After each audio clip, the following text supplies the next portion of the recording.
Assalamualaikum warahmatullahi wabarakatuh. Bapak dan Ibu guru yang kami hormati, terima kasih banyak atas waktu dan kesempatannya untuk hadir di tempat ini, untuk hadir di kegiatan kami, yaitu kegiatan diseminasi budaya positif. Nah, pertama-tama marilah kita panjatkan puji dan syukur kehadirat Allah Subhanahu wa taala karena pada sampai saat ini kita masih sempat diberikan kesehatan dan kemudian pastinya kekuatan untuk datang di sekolah ini guna untuk menjalankan tentunya adalah tugas kita sebagai seorang pendidik.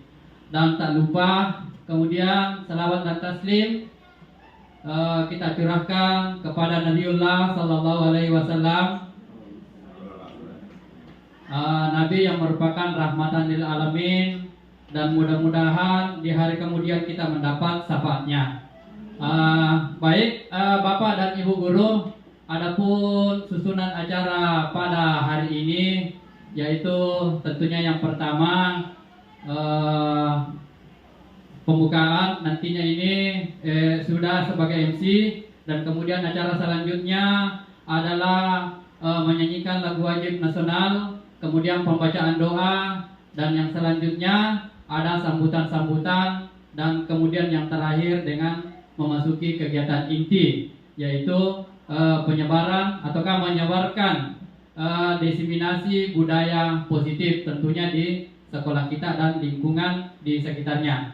Baik, untuk acara selanjutnya kami minta para Bapak Ibu guru untuk berdiri dulu. Kita menyanyikan lagu wajib nasional.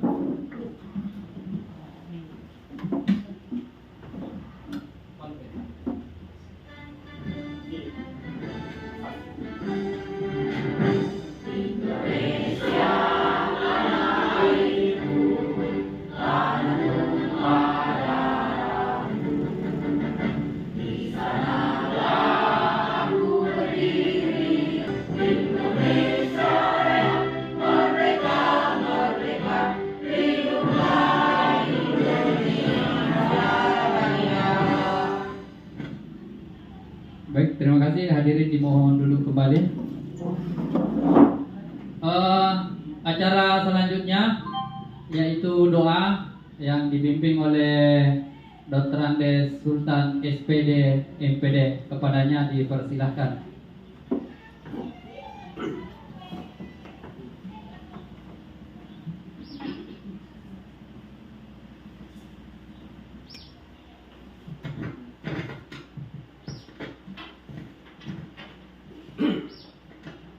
Assalamualaikum warahmatullahi wabarakatuh. Kita sama-sama berdoa, mudah-mudahan kegiatan diseminasi budaya ini berikan keberkahan kita semua, insyaallah. Mari kita sama-sama berdoa. Allahumma ya Allah, ya Tuhan kami, berikanlah keberkahan dalam kegiatan ini. Rabbana atina fid dunya hasanah wa fil akhirati hasanah wa qina azabannar. Ya Aziz ya Ghaffar wa adkhilna jannata ma'al abrar. Subhana rabbika rabbil izzati amma yasifun wa salamun alal mursalin walhamdulillahi rabbil alamin. Assalamualaikum warahmatullahi wabarakatuh.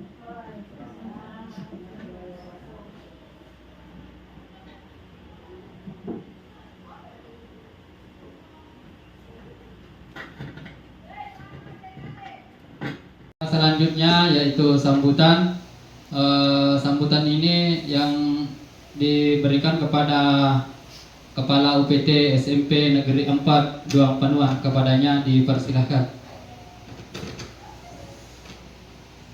Bismillahirrahmanirrahim. Assalamualaikum warahmatullahi wabarakatuh. Puji syukur kita panjatkan kepada Allah Subhanahu wa taala hingga pada hari ini kita masih sempat berkumpul di tempat di sekolah kita yang kita cintai ini, dan tak lupa juga kita kirimkan salawat dan taslim kepada junjungan Nabi Muhammad SAW, Nabi yang telah membawa kita ke arah yang ke alam yang terang benderang. Adapun kegiatan dari pertemuan kita kali ini adalah acara diseminasi budaya positif, salah satu program guru penggerak angkatan 10, yaitu modul 1.4 yang di situ ada budaya positif. Budaya positif ini akan kita nanti implementasikan di satuan pendidikan kita di UPT SMP Negeri 4 Buang Banua. Jadi kedua guru penggerak yang kita, guru-guru hebat kita ini, Firman SPD dan Ibu Hamidah, merupakan salah satu perwakilan dari UPT SMP Negeri 4 Buang Banua untuk mengikuti pendidikan guru penggerak angkatan 10. Semoga nantinya mereka dapat berkolaborasi dan mengimplementasikan apa yang dia dapat dalam program pendidikan guru penggerak ke depannya nanti kalau sudah selesai, dan bisa kita terutama untuk pendidikan di sekolah kita ini, semoga bisa berdampak baik dan positif untuk peserta didik kita. Yaitu tentunya pemaparan materi. Nah, pemaparan materi ini akan disampaikan oleh rekan CGP kami, yaitu Ibu Hamidah. Baik, dan terima kasih. Silakan Ibu Hamidah, waktu dan tempat kami persilahkan.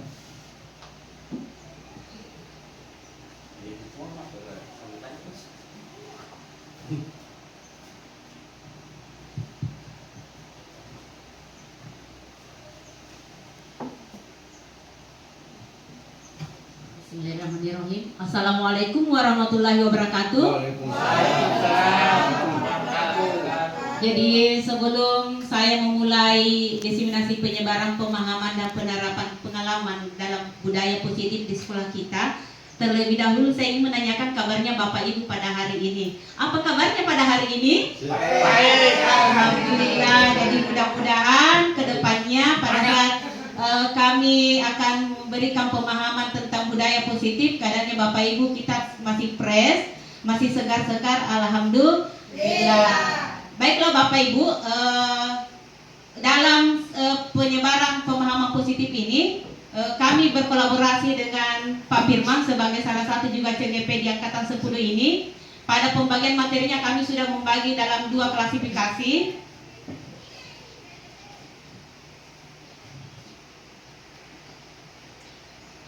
Oke.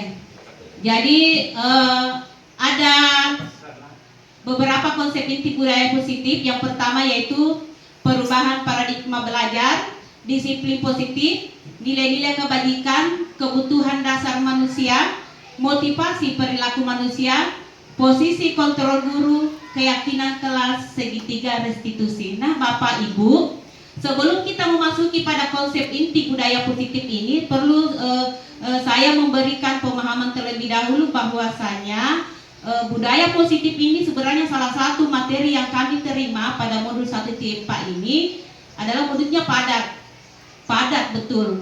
Kami harus mengisi setiap lembar LMS ini dalam waktu yang tertentu dengan waktu yang sedikit minimal sekali, kemudian materinya sangat padat. Akan tetapi di samping kesulitan tersebut, di samping dari padatnya materi tersebut, ada hal yang menggelitik. Apa yang menggelitik? Materi ini langsung bersinggungan langsung kepada siswa dan kita sebagai tenaga pendidik. Jadi disinilah seninya bagaimana budaya positif ini terjadi di lingkungan sekolah kita dan bagaimana kita menyebarkan pemahaman budaya positif ini kepada lingkungan belajar, kepada murid-murid kita. Baiklah Bapak Ibu, berdasarkan konsep inti dengan kolaborasi dengan Pak Firman sebagai CGP Angkatan 10 juga, kami sudah membagi beberapa bagian. Jadi pertama-tama saya akan mengambil bagian daripada yang akan saya jelaskan, yaitu perubahan paradigma belajar, disiplin positif, nilai-nilai kebajikan, keyakinan kelas. Jadi ada motivasi perilaku manusia. Jadi dia akan saya bawakan, kemudian Pak Firman akan membawakan adalah kebutuhan dasar manusia, kemudian posisi kontrol guru dan segitiga restitusi. Baiklah, kita menuju ke selanjutnya, kita akan membuat ice breaking. Jadi sebagaimana pemahamannya Bapak Ibu mungkin sudah sering melakukan ice breaking di kelas-kelas ya. berdasarkan apa yang kami sampaikan kepada siswa, tanya-tanya, ternyata sudah ada beberapa guru yang sudah melakukan ice breaking di kelas. Alhamdulillah, jadi ice breaking ini salah satu tujuannya untuk menyegarkan ya, memberikan refresh kepada murid kita agar lebih semangat lagi dalam belajarnya. Baik Bapak Ibu, kita siap ice breaking dulu ya. Siap? Oke, silakan. Saya minta Bapak Ibu untuk berdiri dan membentuk lingkaran. Oke, lingkaran. Membentuk lingkaran. Pak Herman silakan maju Pak Herman. Bapak kepala sekolah silakan maju. Kita bentuk lingkaran. Bentuk lingkarannya. Oke, Bapak Ibu. Cara kerjanya adalah, apakah Bapak Ibu sudah pernah menepuk-nepuk? Pernah? Pernah atau sering menepuk? Apa yang ditepuk? Apa yang ditepuk? Sekarang kita akan menepuk nyamuk. Nyamuknya di mana? Nyamuknya ada di sebelah tangannya Bapak Ibu. Yang ada di tangan kiri, ya? Ya, tangan kiri dan tangan kanan. Instruksinya begini Bapak Ibu. Iya. Jadi kalau instruksinya mengatakan tepuk nyamuk sebelah kanan, maka yang menepuk adalah sebelah kanan. Ya. Iya, yang menepuk adalah sebelah kanan. Iya, yang menepuk sebelah kanan. Berarti nyamuknya ada di sebelah kiri. Iya. Iya. Oke. Kita tes satu kali dulu ya. Bapak Ibu konsentrasi. Konsentrasi dimulai. Tepuk nyamuk sebelah kiri. Aduh.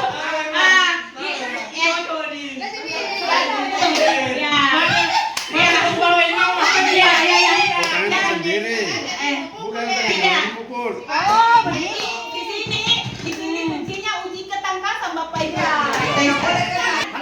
Konsentrasi. Konsentrasi dimulai. Tepuk nyamuk sebelah kiri. Siapa yang dapat? Konsentrasi dimulai. Tepuk nyamuk sebelah kiri. Siapa yang konsentrasi? Konsentrasi dimulai. Tepuk nyamuk sebelah kanan.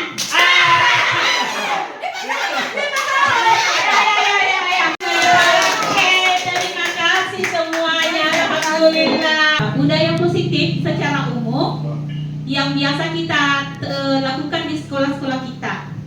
Dan menurut Bapak Ibu, apakah budaya positif ini sudah kita lakukan di sekolah?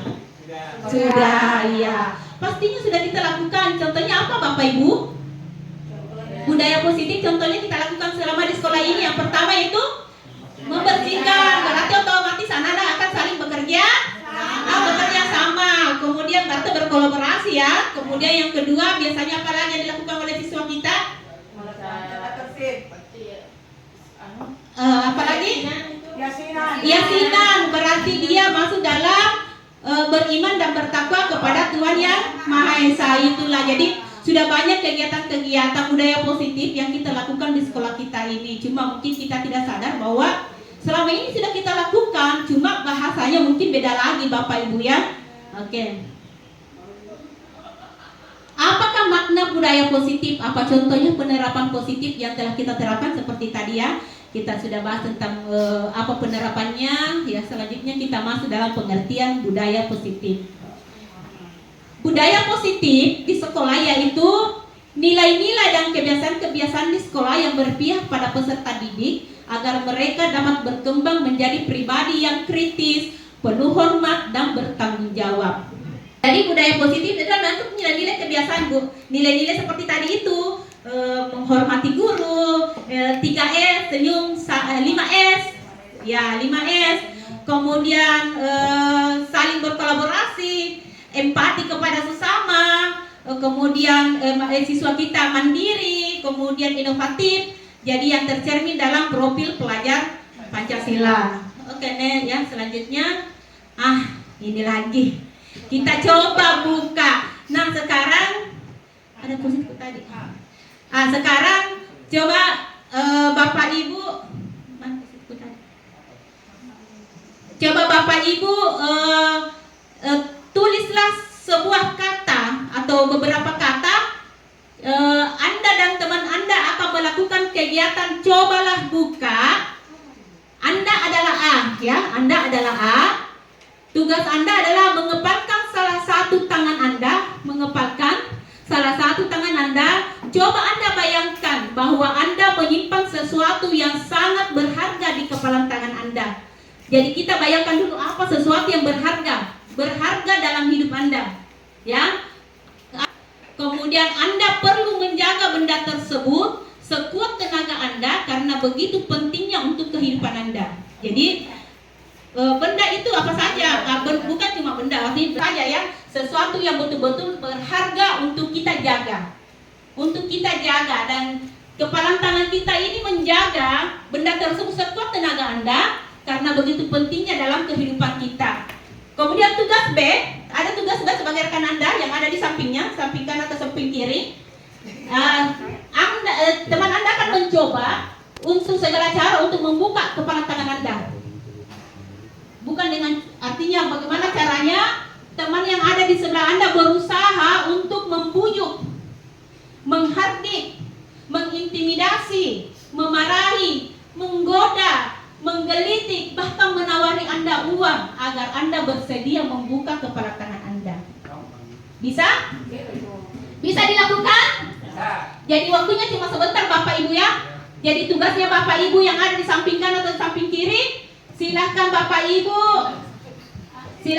Ibu untuk coba tangannya ke atas, kemudian Anda menghadap dan silakan rayu teman Anda, silakan menghardik atau bagaimana memarahi. Buka tangannya, ya contoh, buka tangannya, saya mau lihat apa itu.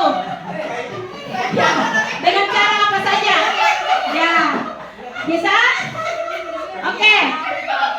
Bisa dengan cara kita dimarahi, coba buka. Kenapa kau tidak mau buka? Contoh ya. Bisa juga, ayo buka lah, saya kasih uang. Atau misalnya sesuatu yang berharga. Ya. Oke. Bagaimana? Nah. Sudah? Oke, Bapak Ibu. Ya.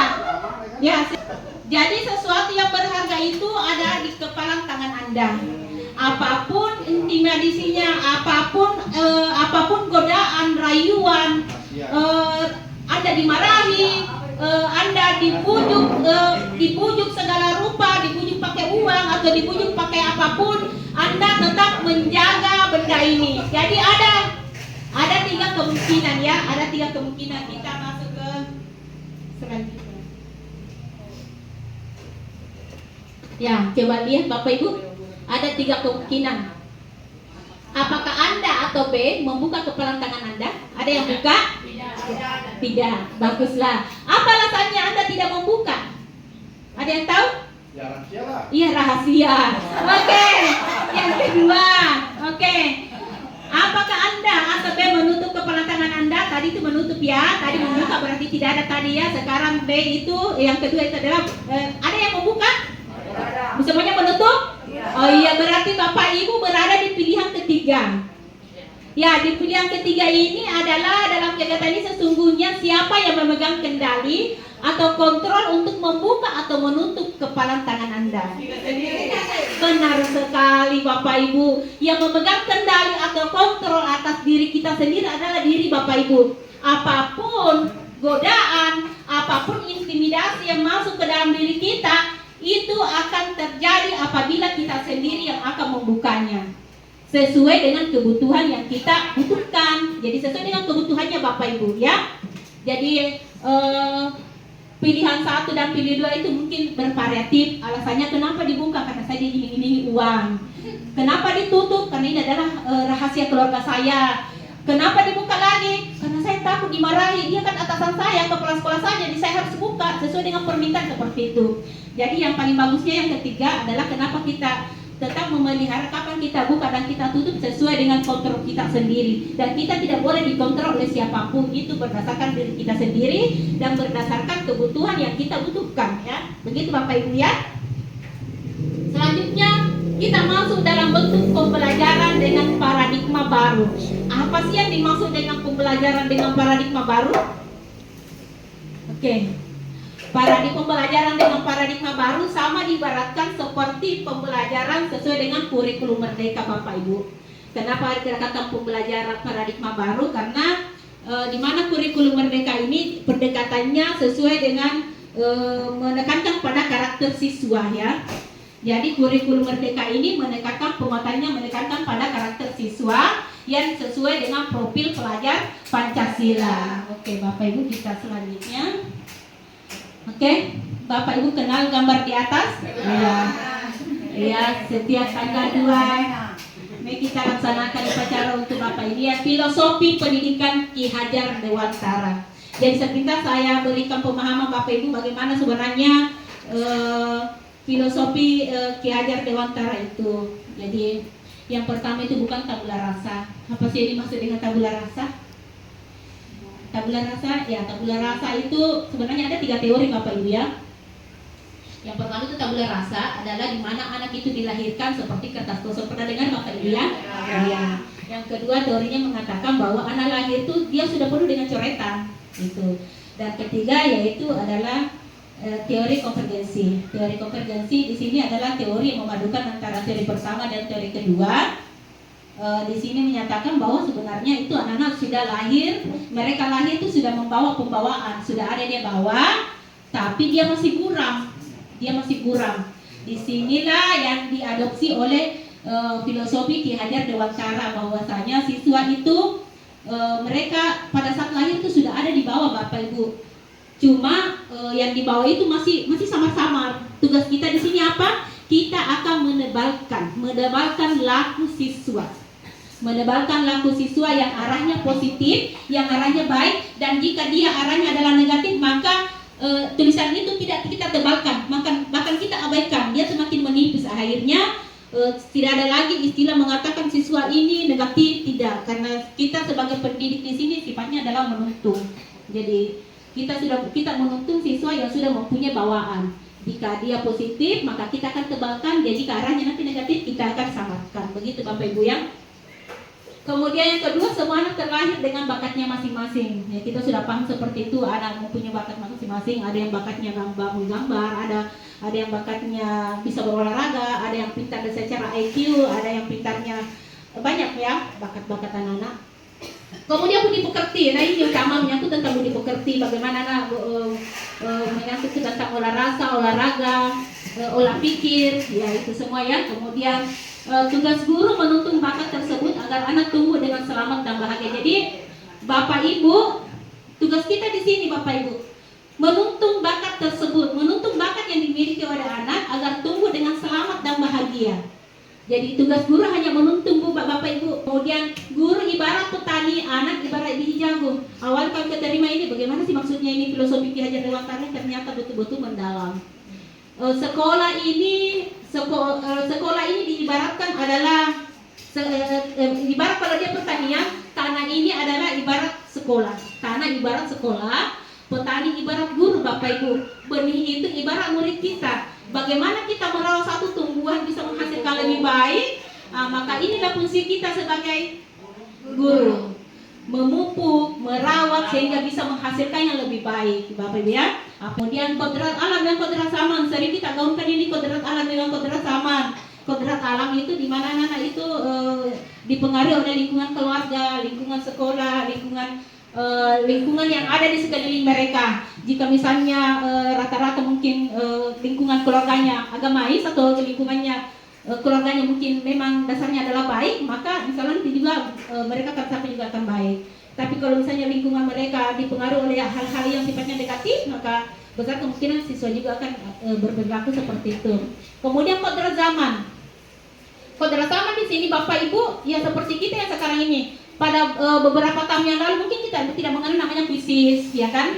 Kita tidak menggunakan HP Android dalam pembelajaran, kita tidak menggunakan layar LCD, siswa tidak mengenal namanya HP, apa sih itu TikTok, apa sih itu Instagram, tidak. Tapi sekarang perkembangan zaman Bapak Ibu semakin canggih. Jadi seperti itu ada penyeimbangan Bapak Ibu ya. Kemudian yang jelas itu adalah berpihak pada anak. Jadi segala kegiatan kita, pembelajaran kita itu selalu berpihak pada anak. Jadi masih berbicara tentang pembelajaran dengan paradigma baru. Pembelajaran dengan paradigma baru merupakan pembelajaran yang dirancang berdasarkan prinsip pembelajaran berdiferensiasi. Apa sih itu pembelajaran berdiferensiasi? Ada salah satu nanti materi akan kita bawa. Bagaimana sebenarnya pembelajaran berdiferensiasi itu menyangkut tentang gaya belajar anak ya. Jadi berdiferensiasi itu adalah cara belajar anak. Jadi cara belajar anak beda-beda Bu. Ada melalui audiovisual, visual, kinestetik. Ya itu ya nanti kita akan bahas untuk selanjutnya lagi ya. Kemudian sehingga para peserta didik belajar sesuai kebutuhannya berdasarkan tahap perkembangan sesuai teori psikologi modern untuk mewujudkan pelajar Pancasila. Jadi pelajar Pancasila sesuai itu Bu, Bapak profil pelajar Pancasila apalagi tuh? Yang pertama adalah bertakwa pada Tuhan Yang Maha Esa, yang kedua yaitu mandiri, yang ketiga yaitu bernalar kritis, yang keempat adalah kreatif, yang kelima adalah bergotong royong, dan yang keenam adalah berwawasan global. Ya itulah, jadi jangan dilupa itu Bapak Ibu, itu adalah profil yang menjadi acuan kita dalam kurikulum Merdeka ini. Perubahan masih di perubahan paradigma. Untuk membangun budaya positif, sekolah perlu menyediakan lingkungan yang positif, aman dan nyaman agar murid-murid mampu berpikir, bertindak dan mencipta dengan merdeka, mandiri dan bertanggung jawab. Lazimnya disiplin dikaitkan dengan kontrol, dan hal ini kontrol guru dalam menghadapi murid. Jadi di sini yang maksudnya di sini Bapak Ibu, bagaimana terciptanya kontrol tersebut. Jadi ada 4 di situ. Yang pertama adalah ilusi mengontrol murid, ilusi bahwa semua penguatan positif efektif dan bermanfaat, ilusi bahwa kritik dan membuat rasa bersalah mampu menguatkan karakter, ilusi bahwa orang dewasa berhak untuk memaksa. Masih semangat? Masih. Ya, kan ini menyangkut tentang bagaimana kita mengontrol siswa, mengontrol diri kita sendiri. Dan ini berkenan langsung dengan kehidupan kita sehari-hari Bapak Ibu, baik di lingkungan sekolah maupun di lingkungan keluarga kita sendiri ya. Mengubah paradigma stimulus respon ke pendekatan teori kontrol. Jadi saya akan sebutkan beberapa saja ya Bapak Ibu ya. Stimulus respon secara kebutuhan atau realitas kita sama, sedangkan teori kontrol mengatakan bahwa realitas atau kebutuhan kita berbeda. Jadi ini yang benar Ibu. Teori kontrolnya adalah kebutuhan kita berbeda, tidak boleh kita samakan. Jangan kita kebutuhan kita sama, beda. Semua orang mempunyai kebutuhan yang berbeda. Semua orang melihat hal yang sama, sedangkan di teori kontrol setiap orang memiliki gambaran yang berbeda. Oke ya. Kemudian kita mencoba untuk mengubah orang pandangan dengan mengubah orang agar berpandangan sama dengan kita, tapi di teori kontrol di sini kita berusaha memahami pandangan orang lain tentang apa ya, yang seperti itu. Jadi tidak boleh kita samakan konsep kita, kamu harus sama dengan konsep saya, tidak. Pandangannya orang berbeda dengan pandangan kita, jadi kita tidak boleh memaksakan apa yang kita kehendaki.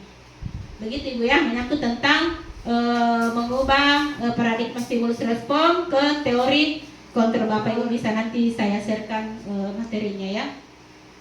Kita masuk dalam bentuk disiplin positif. Nah, tadi itu sebenarnya kita sudah bahas setengah-setengah. Kita sudah masuk di apa sesungguhnya arti disiplin itu sendiri. Apakah penerapannya disiplin sekolah telah efektif? Apakah masih perlu ditinjau kembali? Mungkin kita bisa lakukan secara langsung ya, dialog secara langsung. Apakah penerapan di sekolah kita di sini, penerapan disiplin di sekolah kita sudah efektif Bapak Ibu ya?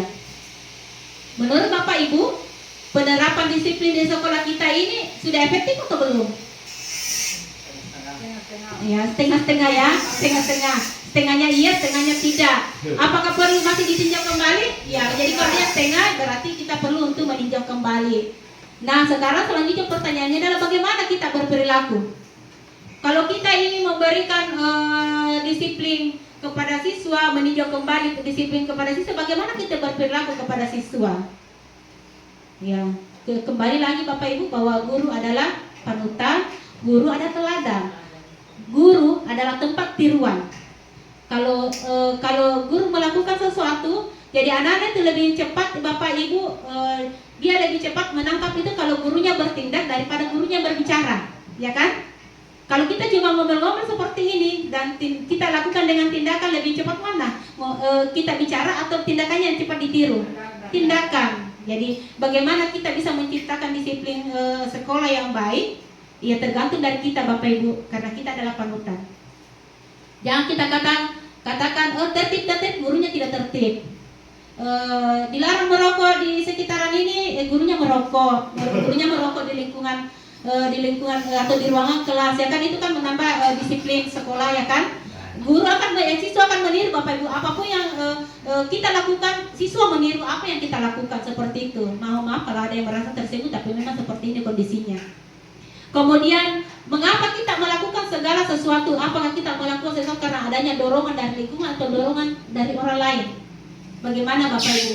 Kalau kita melakukan sesuatu, apakah kita melakukan karena ada dorongan? Apakah dorongannya dari lingkungan ataukah dorongan dari orang lain? Misalnya, saya lakukan petugas kebersihan pada hari saya yang piket. Apakah kita lakukan kegiatan tersebut pada saat kita piket karena ada dorongan?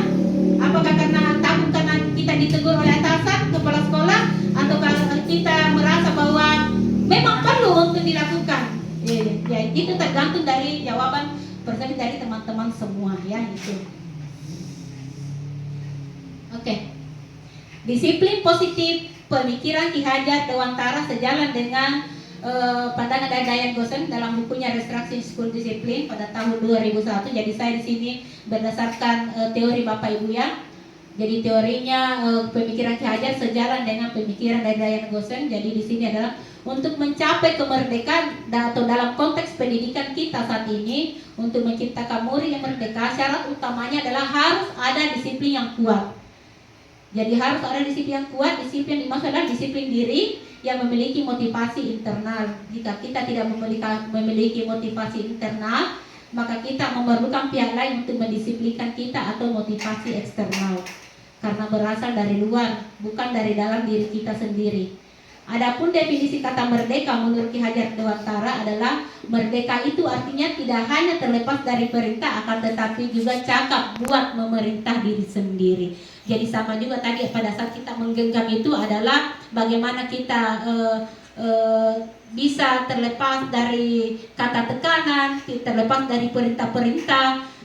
Itu artinya kita mampu untuk membuat memerintah diri kita sendiri tanpa ada misalnya gangguan atau ada yang intimidasi kita, ada motivasi dari eksternal atau dari luar yang mendorong kita untuk melakukan tersebut. Itu ya pemikiran Ki Hajar sejalan dengan pemikiran Diane Gosen. Oke. Kata disiplin. Sebelumnya mungkin Bapak Ibu berpikir bahwa disiplin itu apa artinya? Sebelum ini melihat yang di atas. Disiplin itu tata tertib, ya kan? Kalau kamu tidak tertib, kamu melanggar, apa akibatnya? Dihukum. Bapak Ibu, ini yang terakhir. Iya, ini yang terakhir, kata hukuman, ya. Jadi pada saat nanti kita mempelajari tentang disiplin positif, insya Allah nanti ke depannya sekolah kita akan tercipta sekolah yang positif. Kata disiplin yang sebenarnya bukan berarti bahwa dia adalah tata aturan atau hal-hal yang bersifat memerintah, tapi di sini disiplin berasal dari kata disiplina yang artinya belajar, ya. Disiplin ini mengacu pada disiplin diri yang memiliki tanggung jawab terhadap apa yang dilakukan berdasarkan nilai-nilai yang dilakukannya. Jadi disiplin artinya di sini kata belajar, Bapak Ibu, ya. Kemudian disiplin positif. Disiplin positif adalah merupakan salah satu cara penerapan disiplin yang bertujuan menumbuhkan kesadaran serta memberdayakan peserta didik tanpa imbalan, penghargaan, ancaman atau hukuman.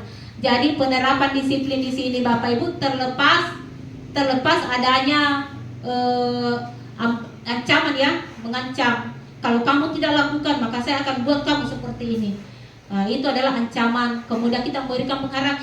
Coba lakukan, nanti saya kasih ki gula-gula. Nanti saya kasih ki nilai. Berapa nilai yang kau bawa? Seperti itu. Itu adalah penghargaan, ya. Atau apa ya? Imbalan yang diberikan kepada siswa jika mereka melakukan disiplin diri.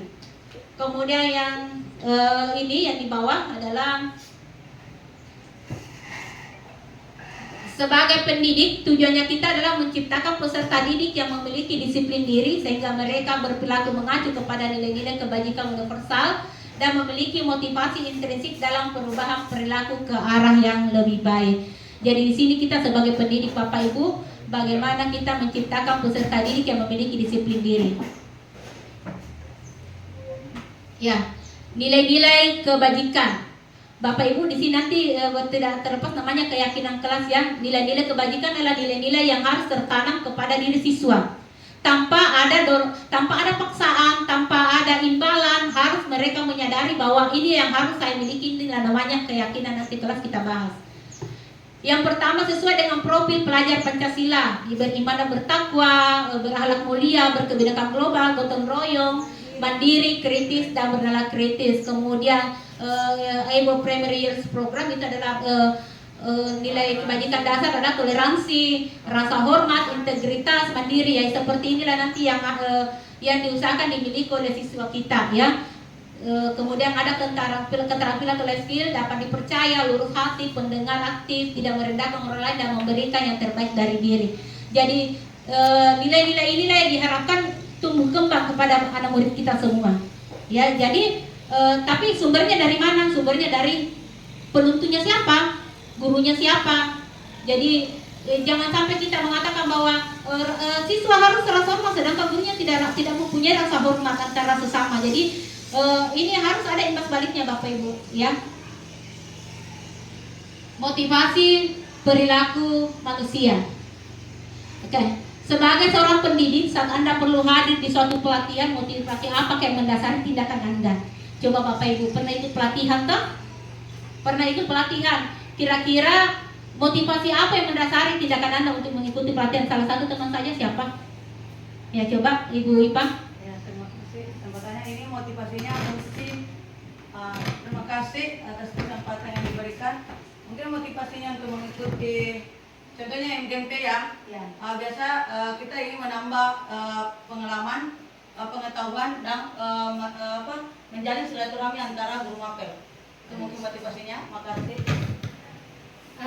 Motivasinya Bu Iba sangat mendalam sekali, menambah silaturahmi, menambah ilmu dari apa yang diperoleh dari MGMP. Jadi kita membahas tentang motivasi. Terima kasih untuk Bu Iva. Sekarang kita lihat selanjutnya, apakah Anda hadir karena tidak ingin ditegur oleh panitia, pengawas atau kepala sekolah, mendapatkan surat teguran atau menghindari ketidaknyamanan? Jadi kalau misalnya Anda hadir di pelatihan tersebut, apakah Anda menghindari adanya teguran? Oh, saya pergi pelatihan karena saya tidak mau ditegur oleh kepala sekolah. Iya, salah satunya untuk menghindari teguran Bapak Ibu ya. Ataukah ingin mendapatkan sertifikat? Apakah ingin mendapatkan penghargaan? Ya, sertifikat. Iya, jadi ada berbagai macam alasan kenapa kita melakukan sesuatu Bapak, apakah berupa pelatihannya atau MGMP atau kegiatan yang lain. Apa yang mendasari kita melakukannya?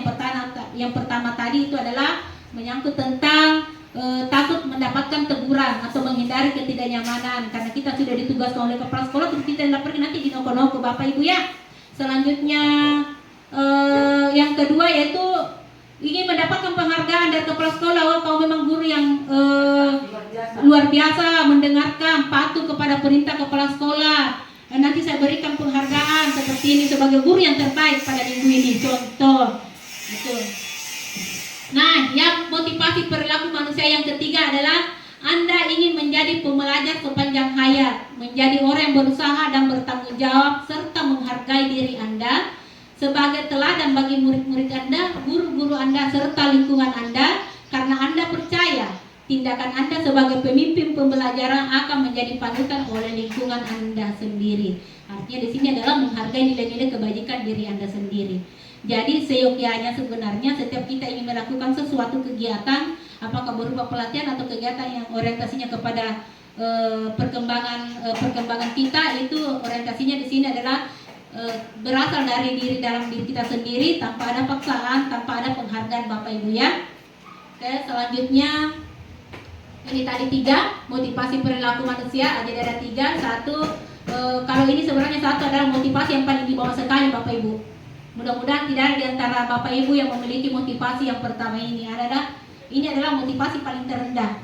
Kemudian yang agak-agak lebih bagus lagi ini adalah motivasi yang kedua, karena ini mendapatkan penghargaan dari kepala sekolah sebagai guru yang berprestasi, salah satu motivasi juga itu Bapak Ibu. Tapi lebih bagusnya lagi kalau kita mendapatkan motivasi yang ketiga, ingin menjadi pembelajar sepanjang hayat, mengembangkan nilai-nilai diri yang ada pada diri kita sendiri, mencoba untuk bisa bertanggung jawab untuk kita diri sendiri, kemudian mempercayai bahwa Anda bisa, gitu ya. Pertanyaan reflektif. Serentak saja Bapak Ibu. Manakah motivasi yang paling kuat yang mendasari tindakan Anda semuanya? Nomor berapa? Nomor 3 atau nomor 2 atau nomor 1? Iya. 2-3. Alhamdulillah. Setidaknya jangan disangka, tapi bisa saja kemungkinan seperti itu Bapak Ibu ya. Oke. Selanjutnya pertanyaan reflektif selanjutnya yaitu, bila di sekolah Anda tidak ada aturan yang memberikan surat teguran bagi guru yang sering datang terlambat, atau tidak ada atasan yang memberikan Anda penghargaan menjadi guru terbaik karena sering tepat waktu, apakah Anda akan tetap datang ke sekolah tepat waktu mengajar murid-murid Anda? Ya, tetap. Alasannya karena kenapa? Karena sebagai teladan untuk Iya. Jadi menjadi teladan untuk diri sendiri, menjadi teladan untuk siswa. Jadi meskipun tidak ada teguran yang diberikan oleh kepala sekolah, kita sering datang tepat waktu, tapi tidak ada yang kasih penghargaan.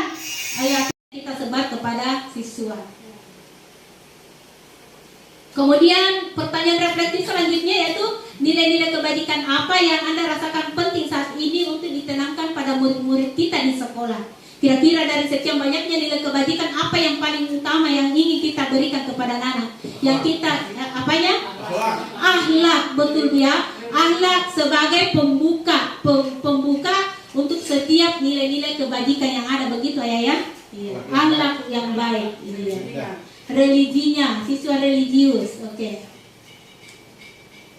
Masih? Mari kita tanyakan ke diri kita sendiri, bagaimana kita berperilaku, mengapa kita melakukan segala sesuatu, apakah kita melakukan sesuatu karena adanya dorongan dari lingkungan atau dorongan yang lain. Terkadang kita melakukan sesuatu karena kita menghindari rasa sakit atau ketidaknyamanan. Terkadang kita juga melakukan sesuatu untuk mendapatkan apa yang kita mau. Jadi ini adalah salah satu motivasi yang mungkin yang harus kita miliki adalah kita berusaha untuk mempercayai pada diri kita sendiri bahwa apa yang kita lakukan memang didasari apa yang kita inginkan, ya, bukan berdasarkan ketidaknyamanan ataukah reward yang diberikan oleh pimpinan. Ini ya tadi yang motivasi. Jadi ada namanya motivasi eksternal Bapak Ibu. Ini namanya motivasi eksternal adalah motivasi dari luar.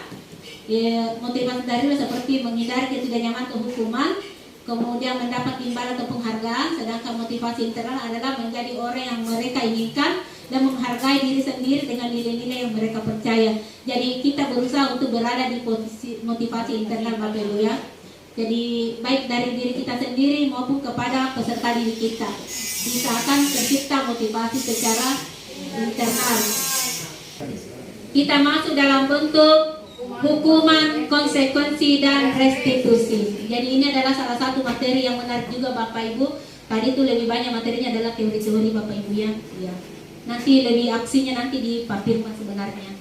Jadi ini adalah semacam pembuka, nanti aksinya nanti langsung kita membedah kasus. Oke. Hukuman, konsekuensi, restitusi. Bapak Ibu bisa lihat di atas. Hukuman itu jadi beda hukuman dengan konsekuensi Bapak Ibu ya. Beda. Apa bedanya? Perbedaannya satu, kalau hukuman dia secara tidak terencana, langsung kayak spontan. Kalau konsekuensi dia terencana, bahwa kalau mereka melakukan pelanggaran mereka akan mendapatkan sanksi. Kalau ini restitusi yaitu di mana kondisi siswa untuk cara lebih baik lagi untuk memperbaiki kesalahan seperti itu. Terima kasih. Iya, jadi aplaus dulu terlebih dulu ya, luar biasa pemahaman yang menyangkut tentang hukuman dengan konsekuensi dan restitusi. Begini Bapak Ibu ya, apa sih bedanya hukuman dan konsekuensi? Saya ulang kembali. bahwa hukuman itu adalah salah satu tindakan yang diberikan kepada siswa yang tidak mempunyai aturan. Artinya ibarat kalau dia adalah tutupan seperti ini, kita mau tutup tapi bukan tutupnya. Contoh, saya kasih contoh. Mungkin ada di antara teman-teman yang pernah seperti ini. Si A tidak mengerjakan tugasnya, tidak mengerjakan PR di kelas, tidak mengerjakan PR di rumah. Tiba di sekolah, dia langsung mencontek. Gurunya nih marah-marah. Kenapa tidak mengerjakan? Sudah 1 minggu saya. Coba kamu keluar, lari sekeliling saya pulang. Situ. Apa yang terjadi? Apakah selaras dengan hukuman yang diberikan dengan tugas yang menjadi tugas mereka? Apakah sesuai? Tidak, karena tidak sejalan. Tidak sejalan. Siswanya tidak mengerjakan tugas, disuruh mereka lari. Iya, atau disuruh mereka membersihkan WC. Iya, mungkin banyak Bapak Ibu ya pernah. Ya pernah. Iya, itu adalah model hukuman. Sedangkan konsekuensi kalau misalnya si anak tidak mengerjakan tugas, contoh mereka tidak mengerjakan tugas. Kamu tidak mengerjakan tugas ya? Tidak. Oh ya, sebelum nanti pulang kamu harus mengumpul tugas kamu. Jadi itu adalah konsekuensi. Jadi mereka akan terlambat pulang karena mereka mengerjakan, itu adalah konsekuensi Bapak Ibu. Itulah perbedaannya hukuman dengan konsekuensi. Kalau konsekuensi sejalan, sedangkan hukuman tidak, bukan tutupnya. Iya, tidak, bukan tutupnya. Jadi hukuman itu tidak terencana, tiba-tiba saja dikasih anak hukuman. Iya. Kemudian bisa saja hukuman itu berupa fisik, bisa juga berupa misalnya kita marah-marah, akhirnya psikisnya anak mulai berkurang, artinya mulai merasakan bahwa saya ini dibentak-bentak, sampai saya ini, gitu ya. Kemudian konsekuensi itu sifatnya terencana, disepakati sesuai dengan peraturan murid, tetap dibuat nyaman, sikap guru selalu monitor murid. Jadi konsekuensi yang diberikan itu harus bersifat nyaman Bapak Ibu, tidak dibentak-bentak anak-anak, tapi kita berusaha memberikan solusinya. Nanti kalau misalnya selesai jam pelajaran jangan cepat pulang, kamu langsung mengerjakan tugas kamu. Konsekuensinya itu sejalan. Kemudian apa sih itu restitusi? Nanti akan dibahas lebih dalam lagi oleh Pak Firman yang itu tentang restitusi ya, segitiga restitusi. Jadi restitusi di sini adalah proses menciptakan kondisi bagi murid untuk memperbaiki kesalahan, proses kolaboratif yang mengajarkan murid untuk mencari solusi sendiri. Yang mana Ibu katakan restitusi. Ibu kalau misalnya ada siswa, masih tadi contohnya tidak mengerjakan tugas. Caranya kita merestitusi seperti ini. Kita berdialog kepada siswa. Kenapa tugasnya tidak dilaksanakan, tidak dikerja? Alasannya ini Bu, ini. Terus setiap orang mungkin punya kebutuhan masing-masing. Jadi ada dialog senyaman mungkin supaya siswa tidak merasa bahwa dia dihakimi. Tapi mereka berusaha untuk bertanggung jawab atas apa yang mereka lakukan. Ya seperti itulah kondisinya yang namanya restitusi. Nanti akan dibahas lebih dalam oleh Pak Firman Bapak Ibu ya. Ini ada tadi saya katakan identitas gagal, identitas sukses. Jadi di sini fungsinya dari budaya positif di sini adalah menciptakan identitas gagal, di mana siswa dikatakan identitas gagal menjadi identitas sukses. Yang mana maksudnya di sini tadi siswa yang tidak mengerjakan tugas, di sini dikatakan identitas gagal. Ya, jadi siswa tidak mengerjakan tugas, ada masalah yang dilakukan oleh siswa, ada problemnya siswa, apakah siswa berkelahi atau mereka melakukan hal-hal yang sifatnya mengganggu teman lain, atau mereka tidak jujur, tidak bertanggung jawab. Itulah dikatakan identitas gagal. Yang mana dikatakan identitas sukses? Yang mana dikatakan identitas sukses adalah di mana kita menyelesaikan masalah siswa itu dengan cara restitusi, dengan berdialog kepada siswa senyaman mungkin menyelesaikan masalah mereka sehingga mereka bertanggung jawab atas apa yang akan mereka lakukan. Oke, jadi saya lewati ini Bapak Ibu ya. Kita masuk dalam hukuman atau konsekuensi. Coba Bapak Ibu, kita dulu berrefleksi dengan pertanyaan-pertanyaan ini. Tindakan guru mencatat 100 kali di dalam buku kalimat saya tidak akan terlambat lagi karena terlambat ke sekolah. Siswanya disuruh mencatat 100 kali Bu di buku. Pernah begitu Bapak Ibu ya? Pernah. Saya tidak akan terlambat lagi, dicatat sampai 100 kali. Pertanyaan Bapak Ibu, ini hukuman atau konsekuensi? Hah? Hukuman atau konsekuensi?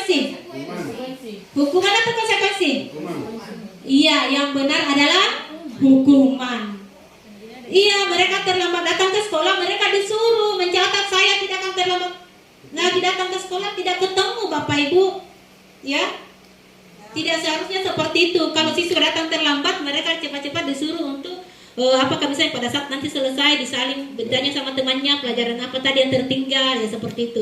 Begitu caranya merestitusi.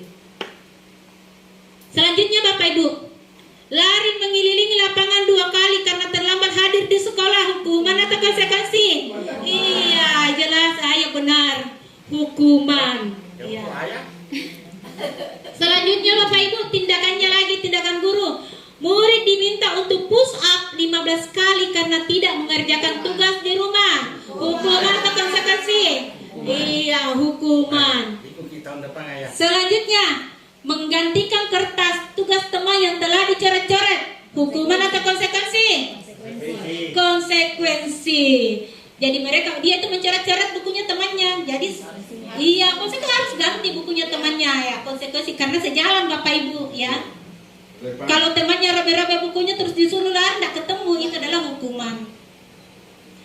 Selanjutnya, membersihkan tumpahan air di meja tulis karena disenggol pada saat belajar. Konsekuensi, ya sudah benar, ya sudah benar Bapak Pasaman, ini benar loh. Ada cerita di atas, nama dan tempatnya mungkin adalah fiktif Bapak Ibu, ya. Iya. Silakan Bapak Ibu baca kasus di atas. Aulia kurang menguasai pelajaran matematika sehingga pada saat pelajaran tersebut berlangsung dia lebih banyak berdiam diri atau menggambar di buku pelajarannya. Pada saat guru matematikanya Bu Ratna menanyakan pertanyaan, Aulia menjadi gugup dan tak sengaja menjatuhkan tasnya dari kursi serta tiba-tiba menjadi gagap pada saat berupaya menjawab. Seluruh kelas pun tertawa melihat perilaku Aulia yang bicara tergagap dan terkejut tersebut. Bu Ratna pada saat itu membiarkan teman-teman Aulia menertawakan Aulia yang tergagap dan malu luar biasa. Dan malahan minta Aulia untuk maju ke depan dan berdiri depan kelas sambil menunjuk hidungnya karena tidak bisa menjawab pertanyaan Bu Ratna. Kelas makin gaduh dan anak-anak pun tertawa melihat Aulia di depan kelas sambil memegang ujung hidungnya. Itu adalah salah satu kasus Bapak Ibu yang dilakukan oleh Bu Ratna kepada Aulia. Mudah-mudahan tidak ada Ibu Ratna yang lain yang seperti ini Bapak Ibu, ya. Pertanyaannya Bapak Ibu setelah memahami kasus di atas, apakah Anda setuju dengan tindakan Ibu Ratna kepada Aulia? Tidak ya? Ada yang bisa salah satu teman yang berikan alasan kenapa tidak setuju dengan tindakannya Ibu Ratna itu? Ibu Ratna 02 mungkin bisa? Ibu Ratna coba. Ibu Ratna 02. Kan itu ada minta Ibu Ratna dicerita Pak. Ini yang Ibu Ratna yang ini. Coba Ibu Ratna dulu. Terima kasih. Kalau menurut saya tidak setuju dengan yang dilakukan Ibu Ratna di atas. Ya. Kenapa? Karena ada yang mengatakan sudah jatuh tertimpa tangga pula. Artinya itu anak sudah malu dibuat malu lagi. Jadi apa merusak psikologisnya. Sebenarnya untuk yang sama dengan pernah terjadi di kelas, siswa menertawakan temannya. Pada saat itu saya menegurnya, tidak seperti karena itu kan berupa membuli juga, menertawakan teman, padahal yang diperbuat teman itu sudah bagus, cuma karena agak lucu jadi tertawa. Giliran temannya yang ditertawakan jadi grogi. Hal semacam itu memang tidak seharusnya dilakukan di kelas. Kenapa? Karena menekan mental siswa. Jadi kadang biasa ada siswa yang berhenti sekolah gara-gara begitu. Iya. Benar sekali apa yang disampaikan sama Ibu Ratna Bapak Ibu, ya. Suatu pandangan yang sangat mencerahkan untuk kita ke depannya bagaimana mengatasi masalah yang seperti dilakukan Ibu Ratna yang ada pada cerita. Jadi bagaimana kita mengatasinya, otomatis Bapak Ibu tidak setuju dengan tindakan yang dilakukan oleh Ibu Ratna berdasarkan dari cerita tersebut. Ini akan menjadi tekanan psikologis yang dialami oleh siswa kita, ditertawakan, dan tadi sempat dikatakan dijadikan kata pembulian, dan itu tidak dibolehkan di sekolah untuk melakukan pembulian, ya, sekecil apapun. Jadi tidak setuju atas tindakannya. Nah sekarang pertanyaan kedua, apakah tindakan Ibu Ratna terhadap Aulia adalah sebuah hukuman atau konsekuensi? Hukuman. Mengapa? Iya. Karena berbeda dengan Bapak Kasih. Iya, benar sekali ya. Karena dia tidak sejalan. Iya. Kasusnya tidak sejalan dengan apa yang diberikan. Iya, jadi itu adalah berupa hukuman. Oke. Dihukum oleh penghargaan, Bapak Ibu. Ada istilah dihukum oleh penghargaan. Ini bentuk-bentuknya hukuman. Ada ya seperti ini. Ada yang dulu Bapak Ibu ya, dulu waktu kita sekolah belum dijawab itu mister sudah ada di kepala. Ya, itu dulu.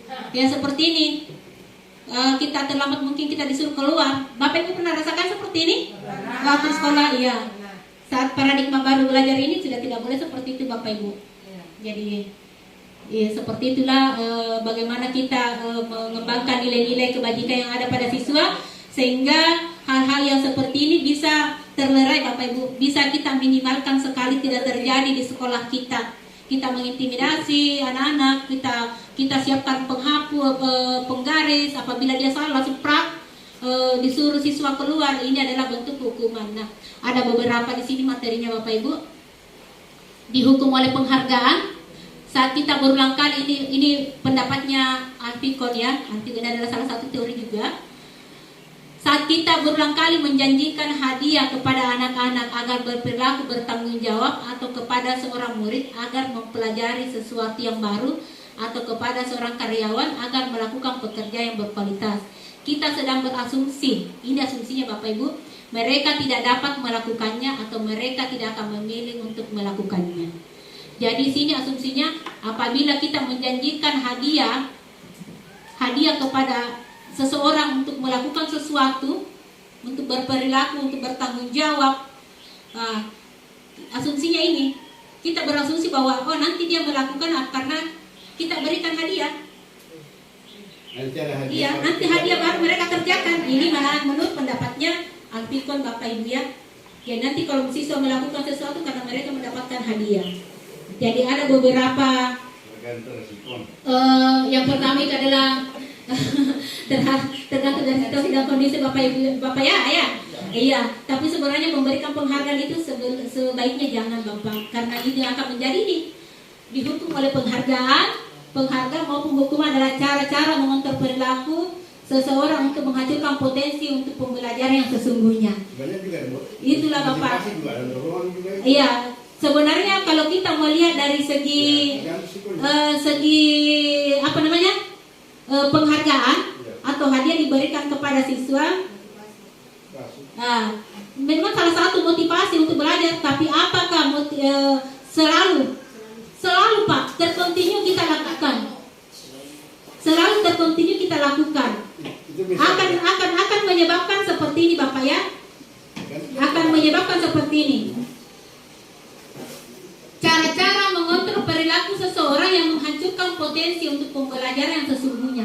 Kenapa menghancurkan potensi? Mereka ingin berkembang, nanti berkembang kalau dikasih hadiah. Jadi kalau misalnya tidak ada yang selalu memberikan hadiah, apa yang terjadi? Nanti potensinya karena memang tidak ada motivasi lagi.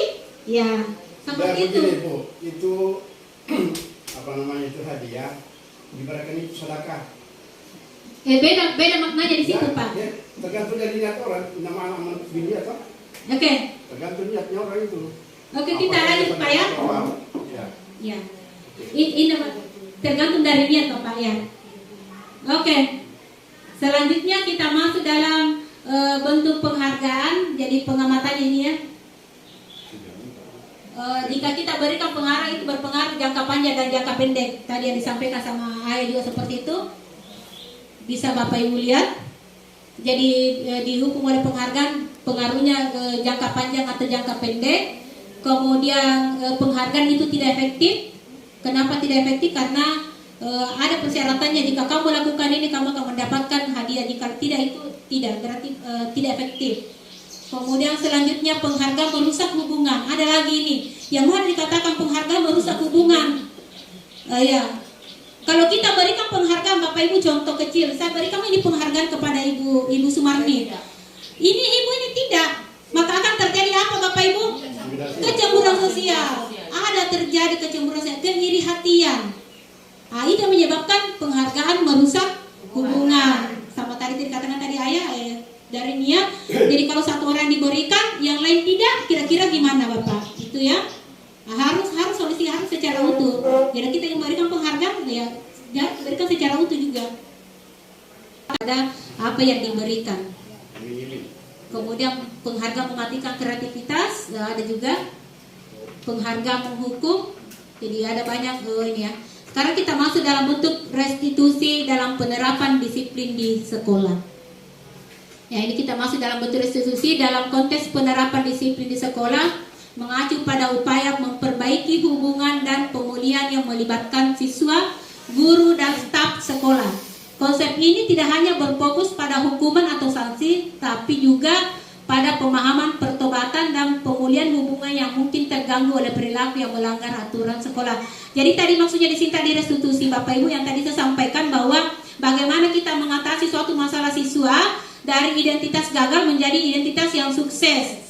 Jadi mereka mampu mempertanggungjawabkan secara mandiri apa yang telah mereka lakukan dan mereka memperbaikinya dengan sendirinya. Itulah yang maksud dengan restitusi di sini Bapak Ibu. Kemudian dalam penerapan disiplin yang berorientasi restitusi tujuannya adalah untuk mengajarkan siswa tanggung jawab ini Bapak Ibu. Jadi nilai yang utamanya di sini anak-anak bertanggung jawab dan akibat dari tindakan mereka. Dan ini juga memberikan kesempatan kepada siswa memperbaiki kesalahan mereka dan menjadi anggota yang lebih baik dalam komunitas mereka. Jadi ini maksudnya tadi restitusi. Kita masuk dalam bentuk keyakinan kelas. Bapak Ibu pernah dengar sebelumnya ya keyakinan kelas? Belum? Pernah Bapak Ibu kalau misalnya tahun ajaran baru dibuka, kita masuk di kelas, apa biasanya dikatakan? Kesepakatan kelas. Terus ada juga dikatakan kontrak belajar. Ya, kontrak belajar selama 1 tahun itu Bapak Ibu ya.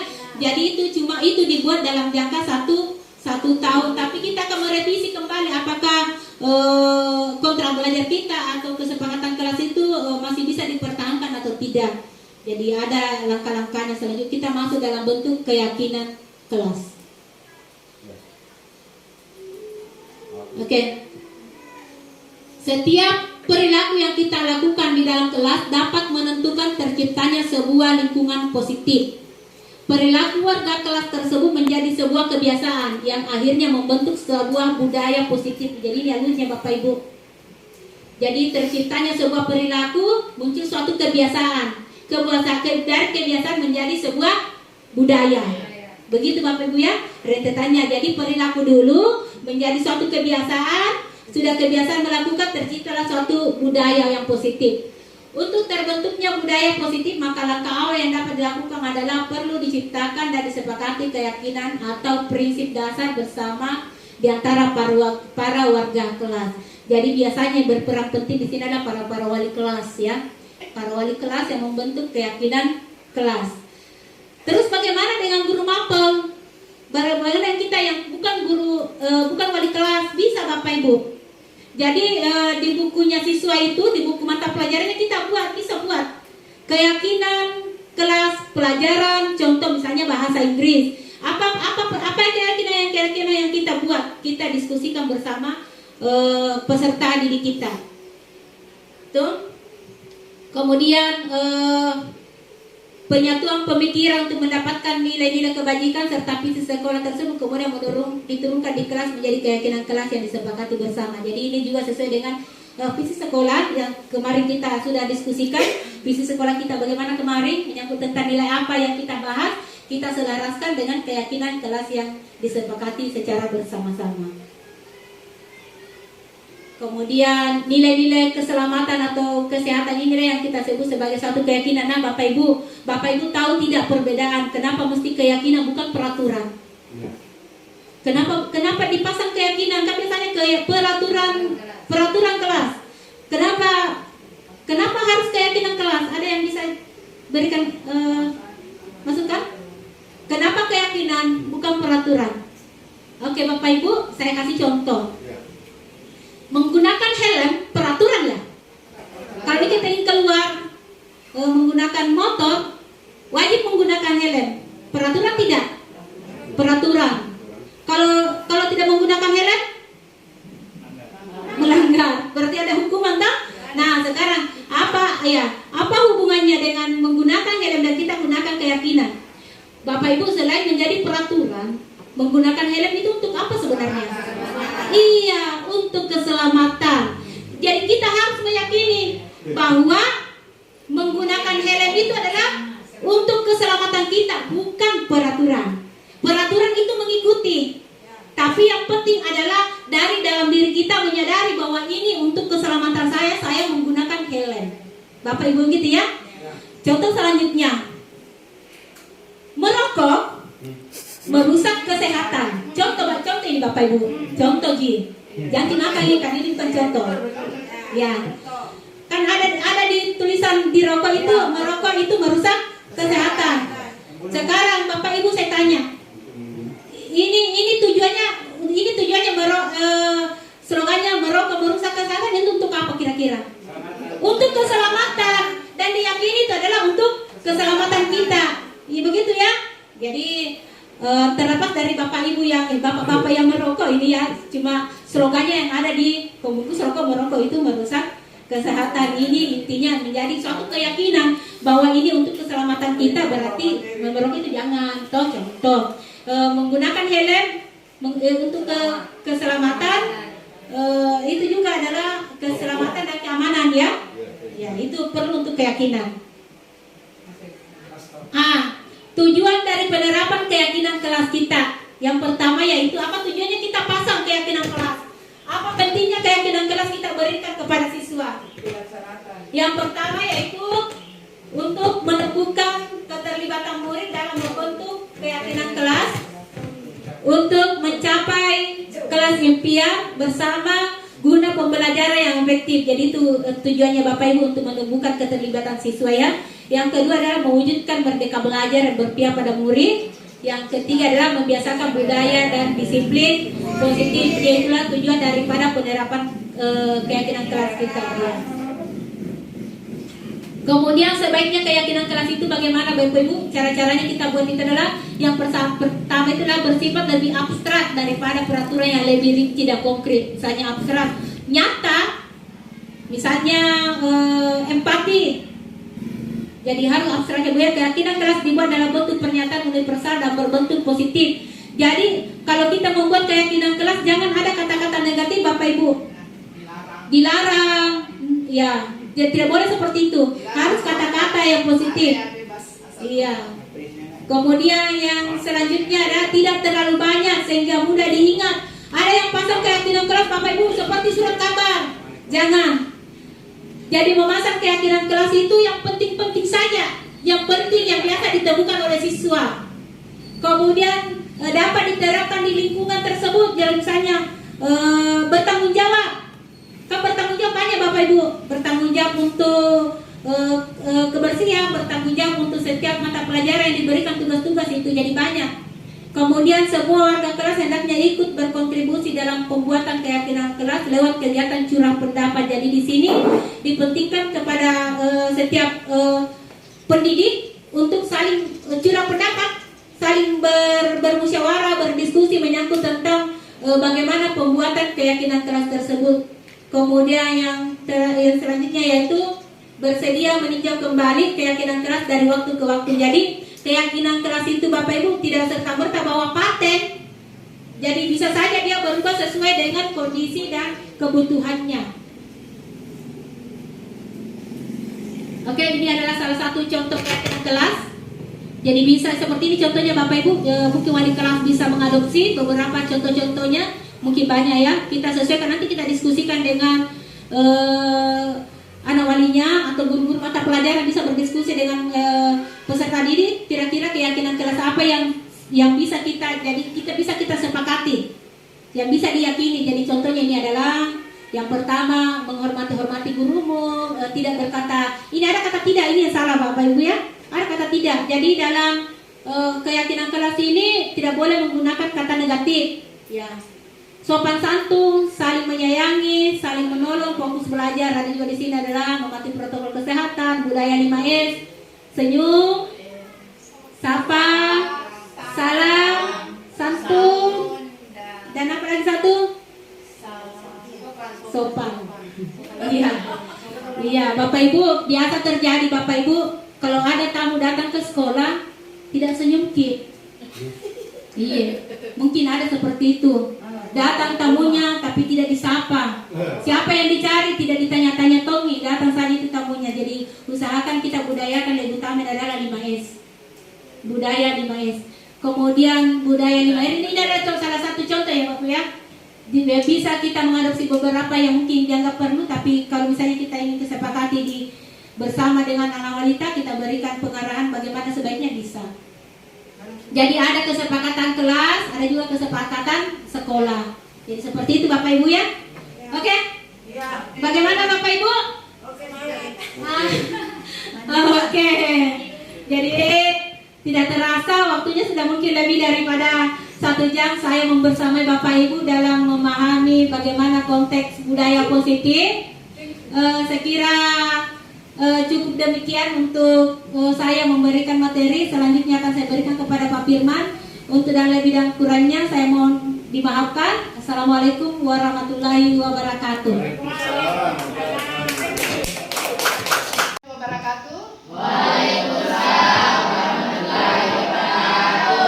Selamat siang. Apa kabarnya hari ini, Nak? Baik, Bu. Alhamdulillah. Jadi hari ini Ibu akan menyampaikan yang kemarin kita sudah yang Ibu sudah sampaikan kemarin mengenai membuat keyakinan kelas. Assalamualaikum warahmatullahi wabarakatuh. Waalaikumsalam warahmatullahi wabarakatuh. Baiklah anak-anakku semua, karena tadi sudah disampaikan sama wali kelasnya Ibu Ratna menyangkut tentang keyakinan kelas yang akan kita sepakati pada hari ini ya. Jadi sebelumnya Ibu Ratna sebagai wali kelas kalian sudah menyampaikan bahwa akan ada keyakinan kelas yang kita perbaharui dari keyakinan kelas kalian yang sebelumnya sudah dibuat, ya kan? Nah, untuk menindaklanjuti keyakinan kelas tersebut, terlebih dahulu anak-anakku perlu tahu apa sih yang dimaksud dengan keyakinan kelas. Ya, Ibu Ratna akan membagikan posit. Ya, semuanya sudah ada positnya? Ya, silakan diisi, Nak. Ya, silakan diisi anakku.